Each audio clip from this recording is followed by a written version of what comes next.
বিশ্বকাপের সময় বয়সটা ৪২-এ পড়বে, কিন্তু তবুও যেন রোনালদোর ক্ষুধাটা একটুও কমেনি। হয়তো এবারেও পর্তুগাল ফেভারিট নয় বিশ্বকাপে, কিন্তু বিশ্বকাপে দারুণ কিছু করে দেখানোর জেদটা তার বরাবরই বেরিয়ে এসেছে। ক্রিস্টিয়ানো রোনালদো আগেই জানিয়েছিলেন ২০২৬ হবে তার শেষ বিশ্বকাপ। CR7-এর শেষ আসরটিতে পর্তুগাল লড়বে গ্রুপ কে-তে। নিজেদের প্রথম ম্যাচে কোচ রবার্তো মার্টিনেজ শিষ্যরা মুখোমুখি হবে প্রথমবারের মতো বিশ্বকাপের মঞ্চে টিকিট কাটা উজবেকিস্তানের।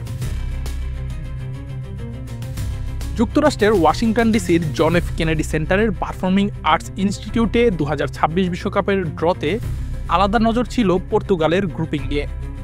সুপারস্টার ক্রিস্টিয়ানো রোনালদো আছেন বলেই হয়তো পর্তুগালকে নিয়ে বাড়তি আকর্ষণ। আগামী বছরের জুনে যুক্তরাষ্ট্র, মেক্সিকো ও কানাডায় হতে যাওয়া এই ফুটবল বিশ্বকাপের গ্রুপ পর্বে গ্রুপ কে-তে পর্তুগালের প্রতিপক্ষ কলম্বিয়া, উজবেকিস্তান ও ফিফা মহাদেশীয় প্লে অফ টুর্নামেন্টের ১ থেকে উঠে আসা দল।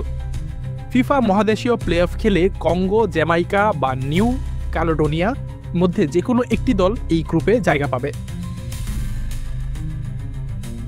র্যাঙ্কিংয়ের ৬ নম্বরে থাকায় পর্তুগাল পট ১-এই ছিল। পট ২ থেকে র্যাঙ্কিংয়ের ১৩ নম্বরে থাকা কলম্বিয়াকে গ্রুপ সঙ্গী হিসেবে পেয়েছে তারা।